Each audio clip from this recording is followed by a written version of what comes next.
Listen, ladies and gentlemen, we are winning. I know you didn't think that, but we are. We are winning. Don't give up just yet. Just hang in there. Take a deep breath, America. We've got a lot of good news. Let me bring in Pastor Hank Kuhnem from Omaha first. Hello, Pastor Hank. Welcome to the program. Hello, Pastor Gene. It's great to see you. You look great for not getting any sleep. Look at you. I know, isn't it amazing? My legs are asleep, though. Don't let it fool you. Yeah. All right. Well, just don't get up and run. Yeah, no, it won't work. All right. So listen, I want to pull up right off the top a prophecy from October 30th.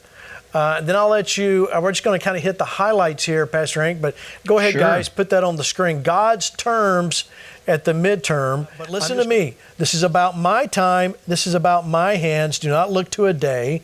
Do not look to a midterm event. For if you do, you will not fully understand that there's a moment where it shall be as though, what is happening?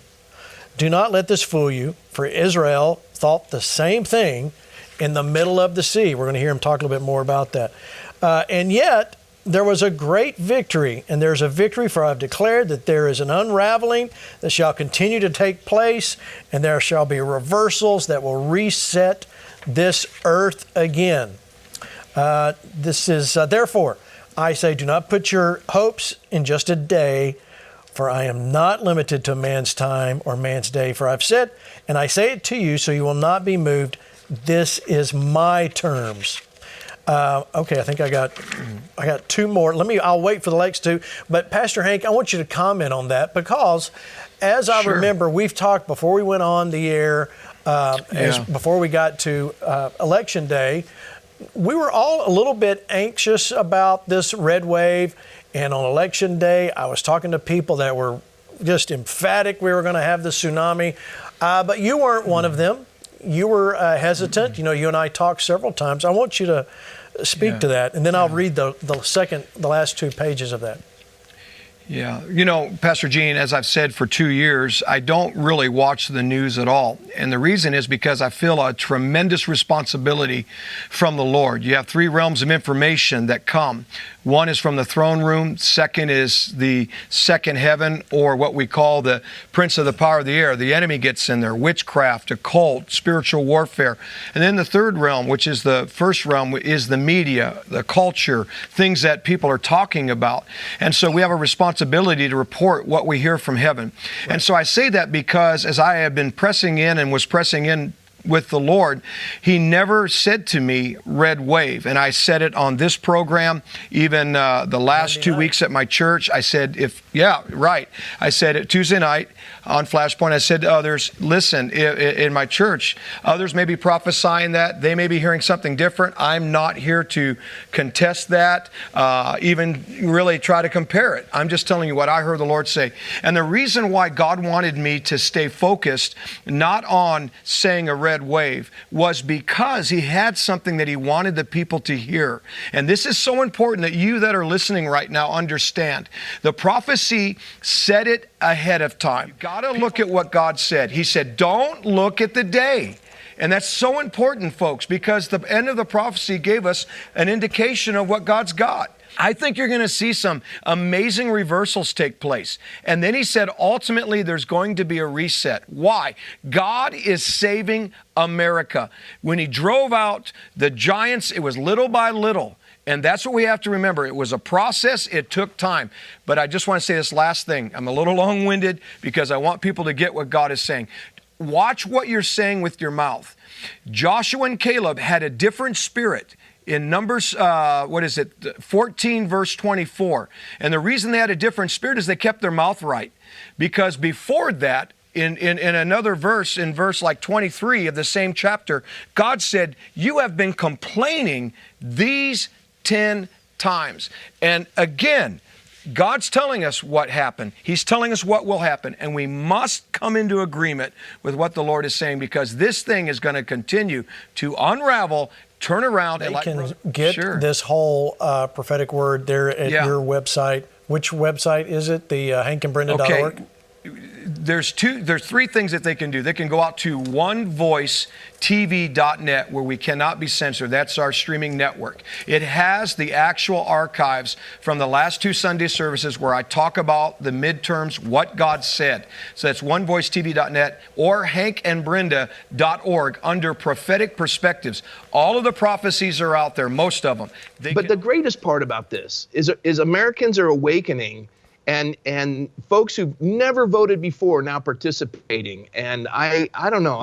I'm like Rick. I'm very optimistic. I didn't think it was going to be as big as maybe Rick thought it was going to be, but it certainly didn't achieve what I thought it was going to be. But still, don't lose the good because you're always looking for the perfect. Boy, and that's good. And that's a good word, Pastor.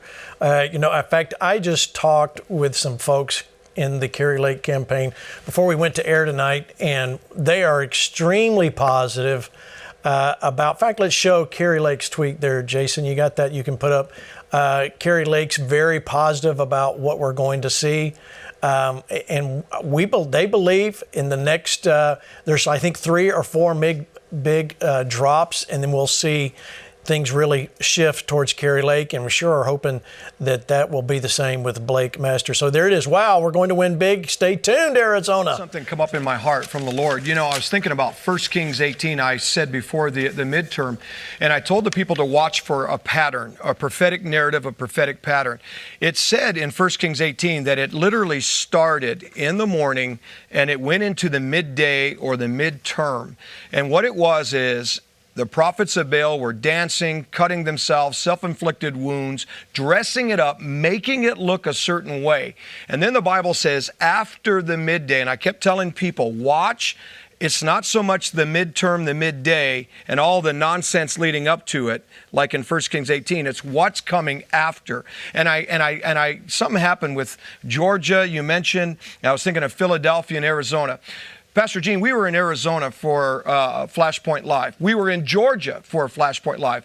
The Lord prophesied in Atlanta, said, watch the lightning, prophesied about statues falling.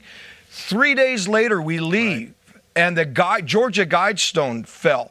That is no coincidence. It literally means God is going to continue to cause what needs to fall in Georgia. What needs to be placed there will be rightfully placed there. This clip of what she said yesterday, this will encourage you. Watch.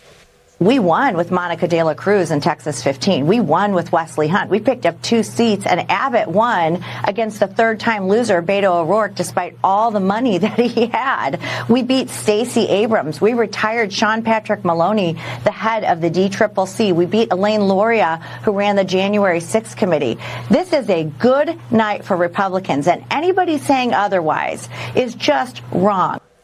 Just wrong. It's just wrong. Chris Ann? Anybody saying otherwise, it's just wrong. What do you think? You agree with her?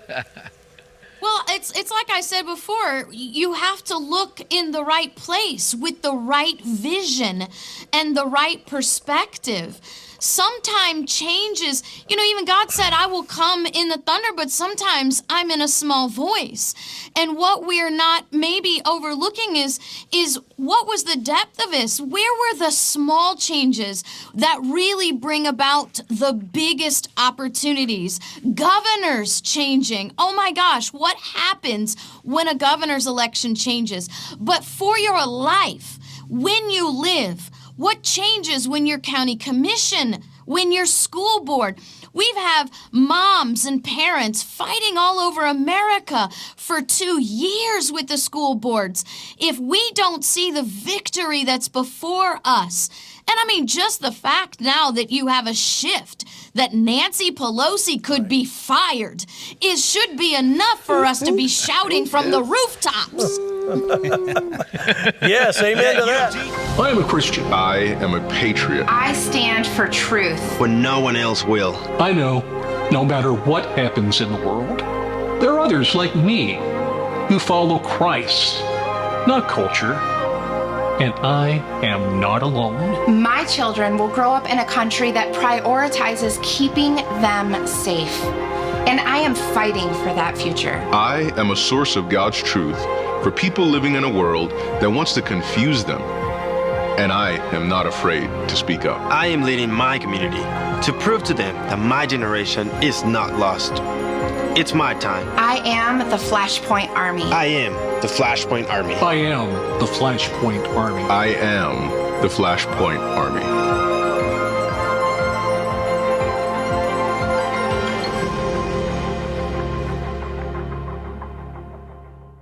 So this is where I want you to be encouraged. Everybody watching, whether you're watching this live right now Wednesday night or you're seeing this delayed, be encouraged. Keep your faith up here. Don't throw in the towel. You know, one thing is, and again, that's Exodus 14 with the Red Sea. It was at the place of the middle that is when God began to act. Another prophetic narrative or a prophetic example that is playing out today is 1 Kings 18, like you mentioned, where the prophets of Baal, they dressed it up. They made a scene. They made it look like that they were being backed by some, supernatural power or whatever. But ultimately, it was at the midday or the midterm that God determined it was his terms, his turn, just like the Red Sea, and he was going to take them out. And that's exactly what he did.